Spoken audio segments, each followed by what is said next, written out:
शन्न इन्द्रो बृहस्पतिः शन्नो विष्णुरुक्रमः नमो ब्रह्मणे नमस्ते वायो त्वमेव प्रत्यक्षं ब्रह्मासि त्वमेव प्रत्यक्षं ब्रह्म वदिष्यामि रथं वदिष्यामि सत्यं वदिष्यामि तन्मामवतु तद्वक्तारमवतु अवतु माम् अवतु वक्तारम् ॐ शान्ति शान्ति शान्तिः यस्माच्चालं जगत् सर्वं यस्मिन्नेव प्रलीयते येनेदं धार्यते चैव तस्मै ज्ञानात्मने नमः ऐरिमे गुरुभिः पूर्वं पदवाक्यप्रमाणतः व्याख्याताः सर्ववेदान्तास्तान् नित्यं प्रणतोऽस्म्यहम् वैज्ञरीयकसारस्य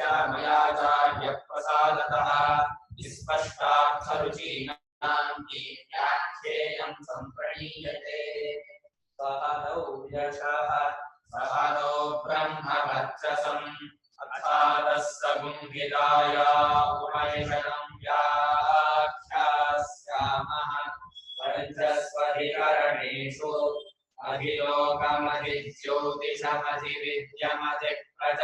अधिलोकमधिज्योतिषमधिविद्यमधिप्रजमध्यात्मम् रामः सगुंहिता इत्याचक्षते अथाधिलोकम् पृथिवीपूर्वरूपम्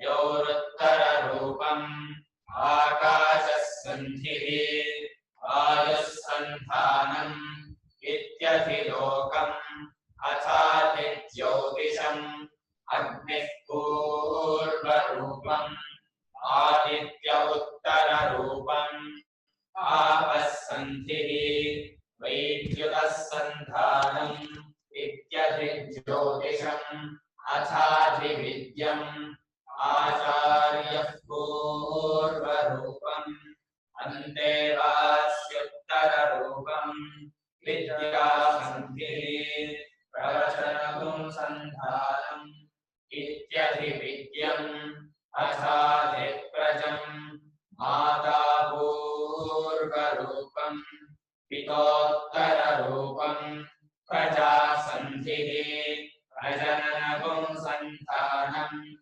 इत्यधिप्रजम् अथाध्यात्मम् अधराहनुः पूर्वरूपम् उत्तराहनुरुत्तररूपम् वाक्सन्धिः जिह्वासन्धानम् इत्यध्यात्मम् इतीमामः सगुंहिताः य एवमेतामः सगुंहिता व्याख्याता वेद सन्धीयते प्रजया पशुभिः ब्रह्मवर्चसेनान्नाद्येन सुवर्ग्येण लोकेन सह ಎರಡನೇ ವಾಕ್ಯ ಪೂರ್ಣ ಮಾಡಿ ಸಹ ನೌ ಯಶಃ सह नौ ब्रह्मवर्चसम् अतः संहितायाः उपनिषदं व्याख्यास्यामः पञ्चसु अधिकरणेषु अधिलोकम् अधिज्योतिषम् अधिविद्यम् अधिप्रजम् अध्यात्मम् ताः महासुगुंहिताः इति आचक्षते अथ अधिलोकम् हाँ योः उत्तररूपम् आकाशः सन्धिः वायुः सन्धानम् इति अधिलोकम् अथ अधिज्योतिषम् अग्निः पूर्वरूपम् आदित्यः उत्तररूपम् आपः सन्धिः वैद्युतः सन्धानम् इति अधिज्योतिषं ಮುಂದು अधिज्योतिषम् अथ अधिविद्यम् आचार्यः पूर्वरूपम् अन्तेवासी उत्तररूपम् विद्या सन्धिः प्रवचनम् सन्धानम् इति अधिविद्यम् तथा अधिप्रजम् माता पूर्वरूपम् ता उत्तर रूपम या प्रजननम् संधानम् इति अधिप्रजम् अथ अध्यात्मम् अथरा अनु पूर्वरूपम् उत्तरा अनु उत्तररूपम् ಸಂಧಾನಂ ಇತಿ ಅಧ್ಯಾತ್ಮಂ ಇತಿ ಇಮಾಹ ಮಹಾಸಗುಂಹಿತಾಃ ಯಹ ಏವಂ ಹ ಮಹಾಸಗುಂಹಿತಾಃ ವ್ಯಾಖ್ಯಾತಾಃ ವೇದ ಸಂಧೀಯತೆ ಪ್ರಜಯಾ ಪಶುಭಿಃ ಬ್ರಹ್ಮವರ್ತಸೇನ ಅನ್ನಾದ್ಯೇನ ಸುವರ್ಗೇಣ ಲೋಕೇನ. ಇದಕ್ಕೆ ಸಂಹಿತೋಪಾಸನೆ ಅಂತ ಹೆಸರು. ಈ ಉಪಾಸನೆ ತುಂಬಾ ಕಷ್ಟ ಮಾಡೋದು, ತುಂಬಾನೇ ಕಷ್ಟ. ಯಾರಿಗೆ ಬರೀ ಗಟ್ಟಿ ಮಾಡೋದ್ರಲ್ಲಿಯೇ ತುಂಬಾ ಮನಸ್ಸು ಓಡ್ತಾ ಇರುತ್ತದೆಯೋ, ಅರ್ಥದ ವಿಚಾರಕ್ಕೆ ಮನಸ್ಸು ಇಳಿಯೋದಿಲ್ವೋ, ಅವರ ಬುದ್ಧಿಯನ್ನು ಮನಸ್ಸನ್ನು ಹಿಡ್ಕೊಳ್ಳೋಕ್ಕೋಸ್ಕರವಾಗಿ ಈ ಉಪಾಸನೆ ಹೇಳಿದೆ ಅಂತ ಶಂಕರಾಚಾರ್ಯರು ಪೀಠಿಕೆ ಬರೀತಾರೆ. ಹೇಗೆ ಅಂದ್ರೆ ಇವಾಗ ನಮಸ್ತೆ ರುದ್ರ ಮನ್ಯ ಇದೆ, ನಮಸ್ತೆ ಇದೆಯಲ್ಲ, ಆ ನಮಸ್ತೆ ಅನ್ನೋದಲ್ಲಿ ಒಬ್ಬ ಉಪಾಸನೆ ಹೇಗೆ ಮಾಡಬೇಕು ಮುಂದೆ ಹೇಳ್ತಾರೆ. ಅದಕ್ಕೆ ಪೀಠಿಕೆಯಾಗಿ ಸಹನ ಒಟ್ಟಿಗೆಯೇ ಜೊತೆಯಲ್ಲಿಯೇ, ನೋವು ಅಂದ್ರೆ ನಮ್ಮಿಬ್ಬರಿಗೂ, ಯಶಃ ಅಂದ್ರೆ ಯಶಸ್ಸು ಫೇಮಸ್ಸು ಕೀರ್ತಿ ಉಂಟಾಗಲಿ ಅಂತ ಭವತ್ತು ಅಧ್ಯಯನ ಮಾಡ್ಕೋಬೇಕು. ನಮ್ಮಿಬ್ಬರಿಗೂ ಯಾವಿಬ್ಬರಿಗೋ ಶಿಷ್ಯಾಚಾರ್ಯರಾಗಿರೋ ನಮ್ಮಿಬ್ಬರಿಗೂ ಈ ಉಪಾಸನೆಯಿಂದ ಬರುವಂತಹ ಕೀರ್ತಿಯು ಒಟ್ಟಿಗೆ ಉಂಟಾಗಲಿ. ಅಷ್ಟೇ ಅಲ್ಲ, ಸಹ ನೋವು ಬ್ರಹ್ಮವರ್ತ, ಹಾಗೆ ಬ್ರಹ್ಮವರ್ತಸ್ಸು ಅಂದ್ರೆ ವೃತ್ತ ಸ್ವಾಧ್ಯಾಯದಿಂದ ಬರುವಂತಹ ಮುಖದಲ್ಲಿರುವ ಕಾಂತಿ. ತುಂಬಾ ಅನುಷ್ಠಾನ ಮಾಡುವವರಿಗೆ, ಜಪತಪಾದಿಗಳು ಮಾಡುವವರಿಗೆ ಮುಖದಲ್ಲಿ ಒಂದು ಕಳೆ ಬರುತ್ತಲ್ಲ, ಒಳ್ಳೆ ಸಿರಿ ಕಳೆ ಸಂಪತ್ತು ಬರುತ್ತಲ್ಲ, ಅದಕ್ಕೆ ಬ್ರಹ್ಮವರ್ತಸ್ಸು ಅಂತಾರೆ. ಅದು ಕೂಡ ನಮ್ಮಿಬ್ಬರಿಗೂ ಆಗಲಿ, ಶಿಷ್ಯಾಚಾರ್ಯರಾಗಿರೋ ನಮ್ಮಿಬ್ಬರಿಗೂ ನಮ್ಮ ಮುಖದಲ್ಲಿ ಒಳ್ಳೆ ತೇಜಸ್ಸು ಬರಲಿ, ಒಳ್ಳೆ ಕಾಂತಿ ಬರಲಿ, ಒಳ್ಳೆ ಇದ್ರಲ್ಲಿ ಉಂಟಾಗಲಿ ಅಂತ. ಅಥ ಅಂದ್ರೆ ಆಮೇಲೆ, ಅತಃ ಅಂದ್ರೆ ಈ ಗ್ರಂಥಭಾವಿತ ಬುದ್ಧಿಯು ಅರ್ಥ ವಿಚಾರಕ್ಕೆ ಇಳ್ಕೊಳ್ಳಲ್ಲ ಅಂತ ಆದ್ದರಿಂದ ಅಂತ. ಅತಃ ಅಂದ್ರೆ ಏನು? ಆದ್ದರಿಂದ. ಏನಾದ್ದರಿಂದ? ಗ್ರಂಥಭಾವಿತ ಬುದ್ಧಿನೇನೋ ಗಟ್ಟಿ ಮಾಡ್ತಿದ್ದಿಲ್ಲ. ಪ್ರಯಾಜವ ದೇವಾನು ಯಾಜವ ಪ್ರಾಯಡಿಯಂ ಕಾರ್ಯಂ ಪ್ರಯಾಜವಜನು ಯಾಜವಜದ ಎಡಿಗಿಂದಾತ್ಮ ಕಣ್ಣು ಮುಚ್ಕೊಂಡು ಹೇಳ್ತಾ ಇರ್ತಾನೆ, ಏನು ಅರ್ಥ ನೋಡ್ಕೊಳ್ಳಲ್ಲ. ಬರೀ ಶಬ್ದ ಅವನು ಆಡ್ಬಿಟ್ಟು ಸಾಕು, ತಪ್ಪಿಡುತ್ತೆ. ಅದು ಹಿಂದೂ ಸಿಗಲ್ಲ ಮುಂದೂ ಸಿಗಲ್ಲ ಅವನಿಗೆ. ಹಾಗೆ ಶಬ್ದದ ಮೇಲೆ ಗಟ್ಟಿಕೊಂಡು ಹೋಗ್ತಾ ಇರುವವನಿಗೆ ಅವನ ಬುದ್ಧಿಯನ್ನು ಹಿಡ್ಕೋಬೇಕು. ಸ್ವಲ್ಪ ವಿವೇಕ ಮಾಡ್ಕೋ, ಸಮಾಧಾನ ಮಾಡ್ಕೋ, ಅಲ್ಲಿ ಏನ್ ಹೇಳ್ತಾ ಇದೆಯಾ ನೋಡ್ಕೋ ಅಂತ ಹೇಳಕ್ಕೋಸ್ಕರವಾಗಿ ಆ ಗ್ರಂಥಭಾವಿತವಾದ ಬುದ್ಧಿ, ಭಾವಿತ ಅಂದ್ರೆ ಭಾವನೆಯಿಂದ ಊರಿದ್ದು ಭಾವಿತ, ಗ್ರಂಥದ ಅಧ್ಯಯನದಿಂದ ಊರು ಹೋಗಿರ್ತಕ್ಕಂತಹ ಬುದ್ಧಿಯು ಅರ್ಥ ವಿಚಾರಕ್ಕೆ ತಿಳ್ಕೊಳ್ಳೋದಿಲ್ಲ ಅಂತ. ಆದ್ದರಿಂದ ಅತಃ ಸಂಹಿತಾಯ ತಾನು ಅಧ್ಯಯನ ಮಾಡಿದ ಸಂಹಿತಾ ಭಾಗದ್ದರ ಉಪನಿಷತ್ತನ್ನ ರಹಸ್ಯವಾದ ವಿಚಾರವನ್ನ ವ್ಯಾಖ್ಯಾಸ್ಯಾಮ ಹೇಳುತ್ತೇವೆ ಅಂತ. ಉಪನಿಷತ್ತು ಅಂದ್ರೆ ರಹಸ್ಯವಾದ ಉಪಾಸನೆಗೆ ಇದು ಅಂತ ಉಪನಿಷತ್ತು ಅಂತ ಇದ್ದಾರೆ. ಉಪನಿಷತ್ ಉಪಾಸನೆಯನ್ನೇ ಉಪನಿಷತ್ತು ಅಂತ ಇದ್ದಾರೆ. ಅದನ್ನು ಯಾವ ರೀತಿ ಹೇಳ್ತೀವಿ ಅಂದ್ರೆ, ಪಂಚಸು ಅಧಿಕರಣೇಶು, 5 ಅಧಿಕರಣ ಅಂದ್ರೆ ಜಾಗ, 5 ಬೇಸಿಕ್ಕು, 5 ಬೇಸಿಕ್ ಮೇಲೆ ಅಂದ್ರೆ ಒಂದು ಉಪಾಸನೆ ಹೇಳ್ತೀವಿ ಅಂತ ಅಂದ್ರು. ಹೇಗೆ ಅಂದ್ರೆ ಒಂದೊಂದು ಬೇಸಿಕ್ ಹೆಸರು. ಮೊದಲೇದು ಅಧಿಲೋಕವಾದ ಉಪಾಸನೆ, ಆಮೇಲೆ ಅಧಿಜ್ಯೋತಿಷ ಉಪಾಸನೆ, ಆಮೇಲೆ ಅಧಿವಿದ್ಯಾ, ಆಮೇಲೆ ಅಧಿಪ್ರಜಾ, ಅಧ್ಯಾತ್ಮ. ಅಧಿಯಿಂದ ಕುರಿಸುವುದು ಅಷ್ಟೇ ಅರ್ಥ. ಅಧಿಲೋಕ ಅಂದ್ರೆ ಲೋಕಗಳನ್ನು ಕುರಿತು ಲೋಕ ಸಂಬದ್ಧವಾದ ಉಪಾಸನೆ, ಆಮೇಲೆ ಜ್ಯೋತಿಷ್ ಸಂಬದ್ಧವಾದ ಉಪಾಸನೆ. ಒಂದೊಂದಕ್ಕೂ 5 ಉಂಟು, 5 ಮಾಡ್ಕೊಂಡು ಹೋಗ್ಬೇಕು. ಹೇಳ್ತೀನಿ ಹೇಗೆ ಅಂತ. ಆಮೇಲೆ ಅಧಿಪ್ರಜಾ, ಅಧಿವಿದ್ಯಾ, ಅಧ್ಯಾತ್ಮ ಹೀಗೆ ಮಾಡ್ಬೇಕು. ಅದಕ್ಕೆ ಏನ್ ಹೆಸರು ಗೊತ್ತಾ? ತಾ ಮಹಾಸಂಹಿತ ಉಪನಿಷತ್ತು ಅಂತ. ಇದರಲ್ಲಿ ಪಾಠ ಕುರ್ಚಿಲಿ ಮಹಾಬಿಲ್ವ ಅಂತ ತೋರಿಸ್ತಾರೆ. ನಾವಿಲ್ಲ ಬಿಲ್ವ ಅಂತೀವಲ್ಲ, ಅದು ಮಹಾಬಿಲ್ವ ಅಂತಾರೋ. ಈ ಬಿಲ್ವಕ್ಕಿಂತ ನೀವು ಉದ್ದವಾದ ಬಿಲ್ವ ಅಂತೆ, ಮಹಾಬಿಲ್ವ ಅದು ಅಂತ. ನಾನು ಮತ್ತೆ ನಮ್ಮ ಜಯದೀಪವನ್ನು ಕೊಟ್ಟಿದ್ರು, ಮತ್ತೂರು ಹಾಕಿದೀವಿ, ಅದು ಚಿಗುರಿದೆ ಅಂತೆ, ಬಂದಿದೆ ಅಂತೆ, ಫೋನ್ ಮಾಡಿದ್ದೆ, ಚಿಗುರಿದೆ ಬೆಳೀತಾ ಇದೆ ಅಂತ ಹೇಳಿದ್ರು. ಹಾಗೆ ಮಹಾಬಿಲ್ವ ಅನ್ನೋ ಹಾಗೆ ಇದು ಮಹಾ ಸಂಹಿತ. ಇದು ನಾವೇನು ಅಧ್ಯಯನ ಮಾಡ್ತೀವಿ, ಇದು ಸಾಮಾನ್ಯ ಸಂಹಿತ ಆದ್ರೆ ಇದು ಮಹಾಸಂಹಿತ ಅಂತ ಇದಕ್ಕೆ ಹೆಸರು. ಇತ್ಯಾಚಕ್ಯತೆಯನ್ನು ತಿಳಿದವರು ಹೇಳುತ್ತಾರೆ, ಇತ್ಯಾಚಕ್ಯತೆ. ಹಾಗೆ ಅಥ ಇನ್ನು ಅಧಿಲೋಕದ ಉಪಾಸನೆ ಹೇಳ್ತೀವಿ. ಇನ್ನು ಅಥಾಧಿಲೋಕಂ ಹೇಗೆ? ಪೃಥ್ವಿ ಪೂರ್ವ ರೂಪಂ ಅಂದು ಹಿಂದಿನ ರೂಪವನ್ನ ಭೂಮಿಯಿಂದ ಭಾವನೆ ಮಾಡ್ಬೇಕಂತೆ. ಎಲ್ಲಿ ಹಿಂದಿನ ರೂಪ, ಯಾವುದರ ಹಿಂದಿನ ರೂಪ ಅಂತ ಕೇಳಿದ್ರೆ, ಇವಾಗ ನಮಸ್ತೆ ಅಂತಿದೆ ಅಂತ ಹೇಳಿ, ರುದ್ರಾಧ್ಯಾಯ ನಮಸ್ತೆ ರುದ್ರ ಮನ್ಯವ ಉತೋತ ಇಶವೇ ನಮಃ ಇದೆಲ್ಲ.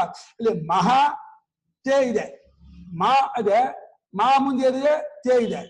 ಅಲ್ಲಿ ಸಕಾರ ಬಂದ್ಬಿಡುತ್ತೆ. ನಾವು ಕೂಡಿಸ್ಕೊಳ್ಳೆ ನಮಸ್ತೆ ಇದೆಯಲ್ಲ, ಆ ಮಕಾರದವನ್ನ ಭೂಮಿಯಿಂದ ಭಾವನೆ ಮಾಡ್ಬೇಕಂತೆ. ತೇ ಅನ್ನೋದನ್ನ ಪೃಥ್ವಿ ಪೂರ್ವ ದ್ವಿಲೋಕ ಅಂತ ಭಾವನೆ ಮಾಡಬೇಕು. ಹಿಂದಿನ ಅಕ್ಷರವನ್ನ ಭೂಮಿಯ ರೂಪ, ಭೂಮಿಯ ಪ್ರತೀಕ ಅಂತ ಭಾವನೆ ಮಾಡಬೇಕು. ಮುಂದಿನ ಅಕ್ಷರವನ್ನ ದ್ವಿಲೋಕದ ಪ್ರತೀಕ ಅಂತ ಭಾವನೆ ಮಾಡಬೇಕು. ಆಮೇಲೆ ಆ ಸಂಧಿ ಇದೆಯಲ್ಲ, ಯಾವುದೋ ಸಕಾರ ಇದು ಸಕಾರ ಬರೋ ಸಂಧಿ, ವಿಸರ್ಗ ಸಂಧಿ, ಅದನ್ನ ಆಕಾಶ ಅಂತ ಭಾವನೆ ಮಾಡ್ಬೇಕಂತೆ. ಆಕಾಶ ಸಂಧಿ ಕೂಡಿಸೋದು ಯಾರು? ವಾಯು ಇದನ್ನು ಕೂಡಿಸಿದಾನೆ. ನಮಸ್ತೆ ಅಂತ ಕೂಡಿಸಿದವನು ವಾಯು ಅಂತ ಭಾವನೆ ಮಾಡಬೇಕು. ವಾಯು ಸಂಧಾನ ಇದು ಈ ರೀತಿಯಾಗಿ ಅಧಿಲೋಕದ ಉಪಾಸನೆ ಆಯಿತು. ಮತ್ತೆ ಅದೇ ಜಾಗದಲ್ಲಿಯೇ ಅಧಿಜ್ಯೋತಿಷ, ಅಧಿಜ್ಯೋತಿ ಉಪಾಸನೆ ಹೇಗೆ ಅಂದ್ರೆ ಹೌದು, ಸಂಖ್ಯಾಚಾರಲ್ಲೇ ಮಾಡೋದು. ಎಲ್ಲ ಜಾಗದಲ್ಲೂ ಆಗಲ್ಲ. ಎಲ್ಲಿ ಅಲ್ಲ ಆಗಲ್ಲ.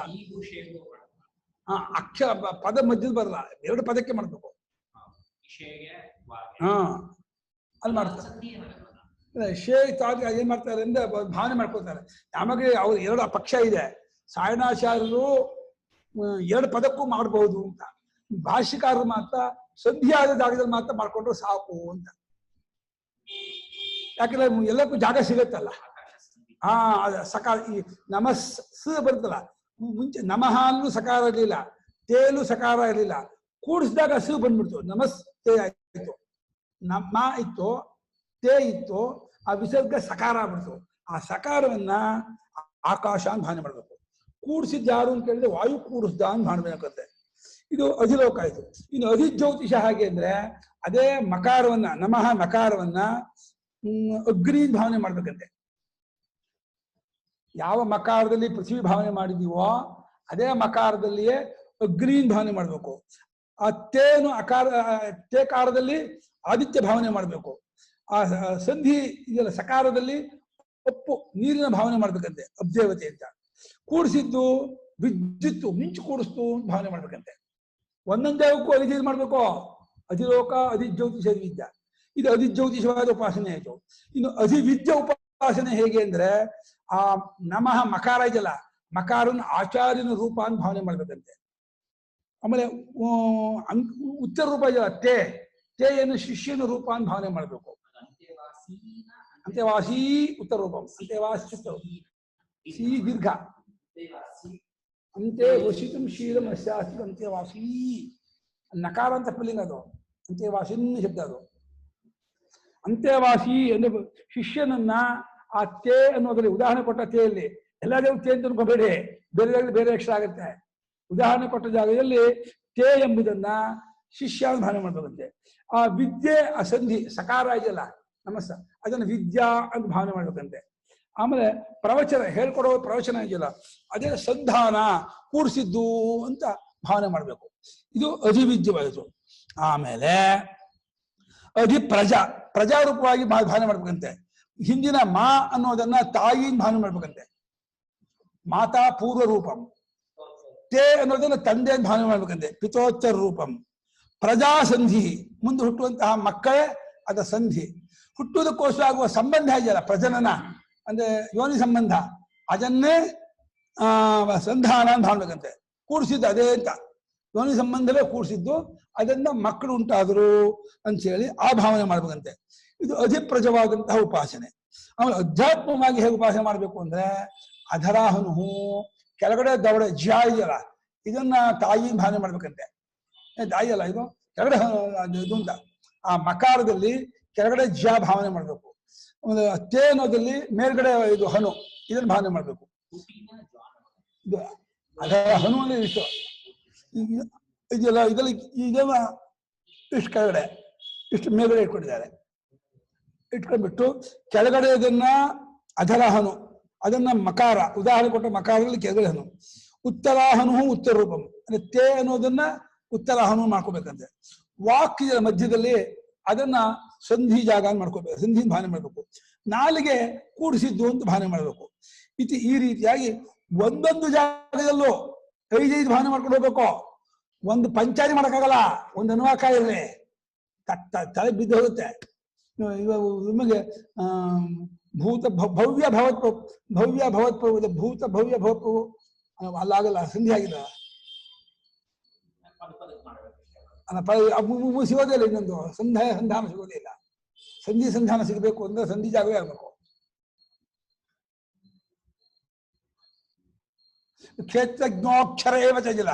ಕ್ಷೇತ್ರಜ್ಞ ಅಕಾರದಲ್ಲಿ ಪೃಥ್ವಿ ರೂಪ, ತಾಯಿ ರೂಪ, ಆಮೇಲೆ ಆಚಾರ್ಯ ರೂಪ, ಅಗ್ನಿ ರೂಪ, ಆಮೇಲೆ ಇದು ಕೆಳಗಿನ ಹಣ್ಣಿನ ರೂಪ, 5 ಭಾಗ ಮಾಡಬೇಕು. ಹಾಗೆ ಕ್ಷೇತ್ರಜ್ಞೋ ಆಗಿಲ್ಲ, ಅದರಲ್ಲಿ ಇನ್ನೊಂದು ಮಾಡ್ಕೋಬೇಕು. ಕ್ಷೇತ್ರಜ್ಞೋಕ್ಷಾದಲ್ಲಿ ಮಾತ್ರ. ಕ್ಷಾದಲ್ಲಿ ಹಾಗೆ ಜಿಲೋಕ, ಆಮೇಲೆ ಇದು ಆದಿತ್ಯ ಬರ್ಕೋಬೇಕು. ಇದನ್ನ 5 ಬರ್ಕೊಂಡು ಒಂದೊಂದಕ್ಕೂ ಅಪ್ಲೈ ಮಾಡ್ತಾ ಹೋಗ್ಬೇಕು. ತುಂಬಾ ಕಷ್ಟ ಇದು ಉಪಾಸನೆ ಮಾಡೋದು. ಆಮೇಲೆ ಕ್ಷೇತ್ರಜ್ಞೋ ಎಸ್ ಮಾರ್ಕ್ ಇದೆಯಲ್ಲ, ಅದರಲ್ಲಿ 5 ಭಾವನೆ, ಹಿಂದೆ 5 ಭಾವನೆ, ಮುಂದಿನ ಅಕ್ಷರಕ್ಕೆ 5 ಭಾವನೆ, ಮಧ್ಯಕ್ಕೆ 5 ಭಾವನೆ, ಕೂಡಿಸಿದ್ದಕ್ಕೆ 5 ಭಾವನೆ, 4 ಜಾಗದಲ್ಲೂ 5 ಭಾವನೆ ಮಾಡ್ತಾ ಹೋಗ್ಬೇಕು. ಆವಾಗ ಅವನಿಗೆ ವೇದ ಫಾಸ್ಟ್ ಹೇಳಕ್ಕಾಗಲ್ಲ. ಆ ವೇದ ಹೆಂಗೆ ಹೇಳ್ಬೇಕು ಅವನು? ತಡಿ ಆಗಿಲ್ಲ, 5 ಭಾವನೆ ಆಗಿಲ್ಲ ಅಂತೇಳಿ ಒಂದನ್ಮಾಕ ಹಂಗೆ ಭಾವನೆ ಮಾಡಿಬಿಟ್ರೆ ವೇದಾಂತಕ್ಕೆ ಫಿಟ್ ಆಗ್ತೇವೆ. ಅದು ಯಾವುದನ್ನ ಗೊತ್ತಾ? ಕ್ರೂರಮಿ ವವಾ ಅಸ್ಸ ಏತತ್ ಕರೋತಿ 10 ಪಂಚ ಇದಲ್ಲ, ಅದನ್ನ ಸಾವಿತ್ರಾಣಿಲಿ 20ನೇ ಪಂಚಾಯತ್ ಆದ್ಮೇಲೆ ನಿಷೇಧ ಒಂದೇ ಪಂಚಾಯತ್ ಆಗ್ಬಿಡುತ್ತೆ, ಬೇಗ ಆಗ್ಬಿಡುತ್ತೆ.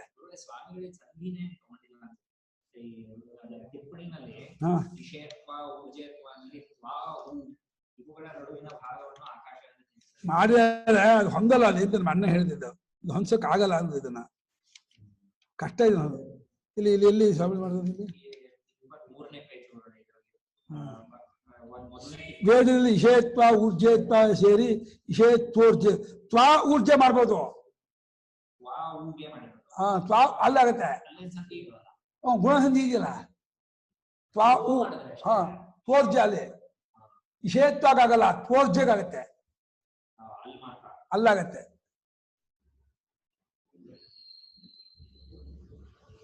ಅಕಾರ ಪೃಥ್ವಿ ಎಂದು ತಿಳಿಬೇಕು. ಮುಂದೆ ಹೇಳಲೇ ಇಲ್ಲ ಸ್ವಾಮಿಗಳಲ್ಲಿ. ಅಕಾರ ಪೃಥ್ವಿ ಅಲ್ಲ, ಅದು ಅಕಾರ ಪೃಥ್ವಿ ಮಾಡಬೇಕು. ಶಾಲಿಗ್ರಾಮಶೀಲ ವಿಷ್ಣು ಮಾಡುವ ಹಾಗೆ ಅಂತ ಪ್ರತೀಕೋಪಾಸನೆ ಅಂತಂದು. ಊಕಾರದಲ್ಲಿ ಸ್ವರ್ಗ ನೋಡಿ, ಊಕಾರ ಅಂದ್ರೆ ನೋಡಿ, ಊಕಾರ ಅಂತ ಊರ್ಜೆ ಆ ಊಕಾರ ತಗೊಂಡಿದ್ದಾರೆ ಕಾಣುತ್ತೆ. ತ್ವಾ ಊರ್ಜೆ ಇದೆಯಲ್ಲ ಅಲ್ಲಿ ವಿಷಯತ್ವಾಗಿ ಮಾಡ್ಲಿಲ್ಲ, ತ್ವಾ ಊರ್ಜೆ ಮಾಡ್ತಾ ಇದ್ದಾರೆ. ಅಲ್ಲಿ ಸಂಧಿ ಇದೆ, ಅಲ್ಲಿ ಮಾಡ್ತಾ ಇದ್ದಾರೆ.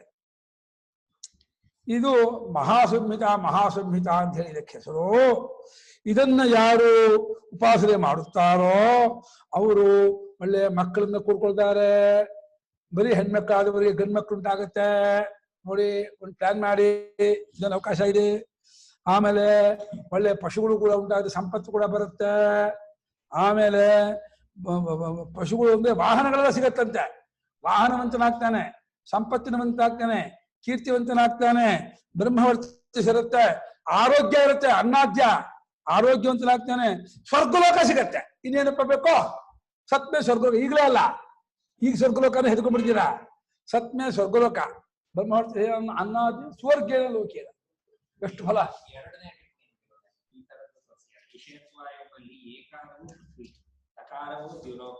ಅವುಗಳ ನಡುವೆ ಇರುವ ಭಾಗವು ಆಕಾಶ. ಸಂಹಿತೆ ಇಲ್ಲ, ಸಾಯಂ ಭಾಷೆಯಲ್ಲಿ ನಡುವೆ ಏನು ಇಲ್ಲ ಅಲ್ಲ.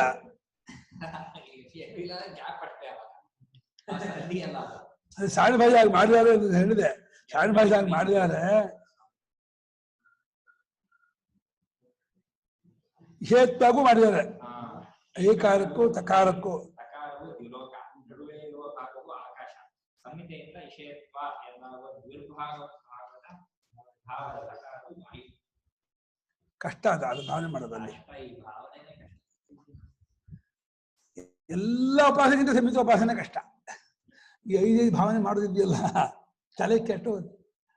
ಇದು ಪ್ರತೀಕೋಪಾಸನೆ ಬೇರೆ. ಇದು ಯಾವ ಭಾವನೆ ಇದೆ, ಭಾವನೆ ಅಷ್ಟೇ. ಭಾಷ್ಯ ಓದ್ತೀರಾ? ಅಥ ಅಧುನಾ ಸಂಹಿತೋಪನಿಷತ್ ಉಚ್ಯತೆ. ಈಗ ಸಂಹಿತೋಪನಿಷತ್ತನ್ನು ಹೇಳಲಾಗತ್ತೆ. ಹಾರ ತಗೊಳ್ಳಿ. ಅಲ್ಲಿದ್ಯಾ? ಸಂಹಿತೋಪನಿಷತ್ ಹೇಳಲಾಗತ್ತೆ. ತತ್ ಸಂಹಿತಾ ಪರಿಜ್ಞಾನ ನಿಮಿತ್ತಂ ಯಜ್ಞಶ ಪ್ರಾರ್ಥನೆ ತದು ನೋಹು ಅವಯೋಃ ಶಿಷ್ಯಾಚಾರ್ಯಯೋಃ ಸಹೈವ ಅಸ್ತು. ಸಂಹಿತೆಯ ಮುಂತಾದ ಉಪಾಸನೆಯನ್ನು ಮಾಡೋಣದಿಂದ ಏನೋ ಒಂದು ಫಲ ಉಂಟಾಗತ್ತಲ್ಲ, ಆ ಫಲ ಶಿಷ್ಯನಾದ ನನಗೆ ಮಾತ್ರ ಆಗೋದು ಅಂತ ಆಗೋದು ಬೇಡ, ಅದು ಬರೀ ಗುರುಗಳಿಗಾಗ್ಬಿಡೋದು ಅಂತೂ ಆಗೋದು ಬೇಡ, ನಮ್ಗಿಬ್ರಿಗೂ ಆಗ್ಲಿ. ಇದು ಯಾರ ಪ್ರಾರ್ಥನೆ? ಶಿಷ್ಯನ ಪ್ರಾರ್ಥನೆ. ಶಿಷ್ಯಸ್ಯ ಇಯಂ ಆಶೀಹಿ ಕೃತಾರ್ಥತ್ವಾದ ಆಚಾರ್ಯಸ್ಯ.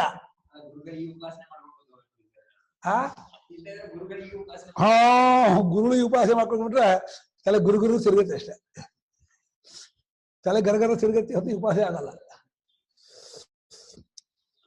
ಆಚಾರ್ಯ ಆಗಿರೋ ನಮ್ಮಿಬ್ಬರು, ಶಿಷ್ಯಾಚಾರ್ಯರಾಗಿರೋ ನಮ್ಮಿಬ್ಬರಿಗೂ ಈ ಯಶಸ್ಸು, ಈ ಕೀರ್ತಿ ಉಂಟಾಗಲಿ. ತನ್ನಿಮಿತ್ತಂತ ಯದ್ ಬ್ರಹ್ಮವರ್ಚಸಂ ತೇಜ ತಚ್ಚ ಸಹೈವ ಅಸ್ತು ಇದು ಶಿಷ್ಯವಚನಂ ಆಶೀಹಿ. ಹಾಗೆ ಆ ಉಪಾಸನೆ ಮಾಡೋದ್ರಿಂದ ಕೀರ್ತಿ ನಿಮಿತ್ತವಾಗಿ ಒಂದು ಬ್ರಹ್ಮವರ್ಚಸ್ಸು, ಮುಖದಲ್ಲಿ ಒಂದು ಕಾಂತಿ, ಒಂದು ಬ್ರೈಟ್ನೆಸ್ಸು, ಒಳ್ಳೆ ಕ್ಯೂಟ್ ಆಗಿ ಕಾಣ್ತಾರಲ್ಲ ನೋಡಕ್ಕೆ, ನಮ್ಮ ಮುಚ್ಚಮ್ಮಿದಾರಲ್ಲ ಆ ತರಹ, ಆ ರೀತಿಯಾದಂತಹ ಒಂದು ಕಾಂತಿ ಬರೋದಿದೆಯಲ್ಲ, ಯುರೋಪಿಯನ್ ಆ ತೇಜಸ್ ಇದೆ. ಯುರೋಪಿಯನ್ಗೆ ಕಾಂತಿ ಇರಲ್ಲ, ಅದಾ ಏನೋ ಸಪ್ಪೆ. ಒಳ್ಳೆ ಅನುಷ್ಠಾನ ಮಾಡೋರಿಗೆ, ತಪಸ್ಸು ಮಾಡೋರಿಗೆ ಒಳ್ಳೆ ಮುಖದಲ್ಲಿ ಕಣ್ಣಲ್ಲಿ ಕಾಂತಿ ಬರುತ್ತೆ, ತೇಜಸ್ ಬರುತ್ತೆ. ಅಲ್ಲ, ಅದಿಬ್ಬರಿಗೂ ನಮ್ಮಿಬ್ಬರಿಗೂ ಆಗಲಿ, ನಮ್ಮ ಶಿಷ್ಯಾಚಾರ್ಯ ನಮ್ಮಿಬ್ಬರಿಗೂ ಆಗಲಿ ಅಂತ ಹೇಳಿ ಬಯಕೆ ಯಾರದ್ದು? ಶಿಷ್ಯ ವಚನ. ಶಿಷ್ಯ ವಚನ ಇದು, ಶಿಷ್ಯನ ಬಯಕೆ. ಶಿಷ್ಯ ಅಪೇಕ್ಷೆ ಪಡ್ತಾ ಇದ್ದಾನೆ, ಪರಮಾತ್ಮ ನಮ್ಮಿಬ್ಬರಿಗೂ ಒಳ್ಳೆ ಬ್ರಹ್ಮವರ್ಚಸ್ಸು, ಒಳ್ಳೆ ಕೀರ್ತಿ ಬರಲಿ. ಯಾಕೆ ಶಿಷ್ಯಂದು ಅಂತೀರಾ? ಶಿಷ್ಯಸ್ಯ ಹಿ ಕೃತಾರ್ಥತ್ವಾತ್ ಪ್ರಾರ್ಥನಾ ಉಪಪದ್ಯತೆ ನಾಚಾರ್ಯಸ್ಯ ಕೃತಾರ್ಥತ್ವಾ.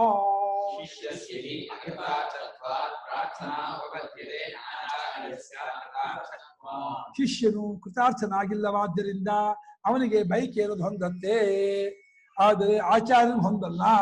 ಯಾಕೆಂದ್ರೆ ಆಚಾರ್ಯ ಕೃತಾರ್ಥನಾಗಿರ್ತಾನೆ.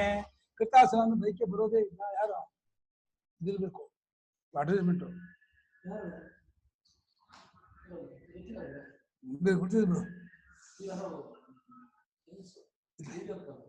ಕೃತಾರ್ಥೋ ಹಿ ಆಚಾರ್ಯೋ ನಾಮ ಭವತಿ. ಆಚಾರ್ಯ ಅನ್ನುವ ಆತನು ಯಾವಾಗಲೂ ಕೃತಾರ್ಥನಾದವನಾಗಿರ್ತಾನಲ್ವೇ. ಕೃತಃ ಅರ್ಥ ಏನ, ಅರ್ಥನ ಪ್ರಯೋಜನ, ತನ್ನ ಪೂರ್ಣ ಪ್ರಯೋಜನ ಸಂಪಾದನೆ ಮಾಡಿಕೊಂಡವನೇ ಆಚಾರ್ಯ. ಅಂತಹವನಾಗಿರ್ತಾನೆ ಅಂದ್ರೆ ಅವನಿಗಿಂತ ಬೈಕೆ, ಅವನಿಗೇನಾಗಬೇಕು? ಕೃತಾರ್ಥನಾದ್ಮೇಲೆ ಏನು ಬೈಕೆ ಇಲ್ಲ. ಶಿಷ್ಯನಿಗೆ ಇನ್ನು ಚಿಗುರ್ತಾ ಇದ್ದಾನೆ, ಅವನಿಗೆ ಬಹಳಷ್ಟು 108 ಕಾಮನಿದೆ. ಬಹವೋಸ್ಮಿನ್ ಪುರುಷೇ ಕಾಮ ಅಂತ. ಅವನಿಗೆ ದುಡ್ಡು ಬೇಕು, ಬೈಕ್ ಬೇಕು, ಮೊಬೈಲ್ ಬೇಕು, ಕಂಪ್ಯೂಟರ್ ಬೇಕು, ಮನೆ ಬೇಕು. ಆಮೇಲೆ ಜಾಯಾಮೇಶ್ಯ ಪ್ರಜಾಮಿಂದೇಯ ವಿತ್ತಮ್ಮೇಶ್ಯ ಕರ್ಮ ಕುರ್ವೀಯ ಅದೆಲ್ಲ ಬರುತ್ತೆ. ದುಡ್ಡು ಬೇಕು ಅಂತಾನೆ. ಒಂದು 20 ಲಕ್ಷ ಕೊಟ್ರೆ ಮನೆ ಕಟ್ಕೊಂಡು ಶುರು ಮಾಡ್ತೀನಿ, ಬೇಕು ಶಾಲೆ ಯಾರೋ ಕೊಟ್ರೆ ಅಂತಾರೆ. ಕೊಡ್ತಾರೆ ಅವ್ರಿಗೆ 20 ಲಕ್ಷ ಕೂತ್ಕೊಂಡು ಕೊಡ್ತಾರೆ ಅಷ್ಟೇ, ಏನು ಕೊಡಲ್ಲ. ಹನ್ನೊಂದುವರೆ ಆಯ್ತಾ? ಪ್ರಶ್ನೆ ಮಾಡ್ತೀರಾ? ಪ್ರಶ್ನಾತೀತರ ಶ್ರೀಪ್ರಿಯ ಪ್ರಶ್ನೆ ಮಾಡ್ತಾರೆ. ಪ್ರಶ್ನೆ ಮಾಡಿ ಕೇಳಿ. ನಾವು ಮಾಡ್ಬೋದಾ ಈ ಉಪಾಸನೆ ಅಂತ ಹೇಳಿ? ಮಾಡಲ್ವಾ? ದಹರೋಪಾಸನೆ ಮಾಡ್ತೀರ, ಇದು ಬೇಡ. ಅದು ಸಂಹಿತೋಪಾಸನೆ, ಓಂಕಾರೋಪಾಸನೆ ಎಲ್ಲ ಕೇಳಿದ್ರು ನಾವು ಮಾಡ್ಬೋದಂತ. ಸಂಹಿತೋಪಾಸನೆ ಯಾರು ನಾವು ಮಾಡ್ಬೋದ ಕೇಳ್ತಾರೇ ಇಲ್ಲ, ಒಬ್ರು ಕೇಳ್ತಿಲ್ಲ.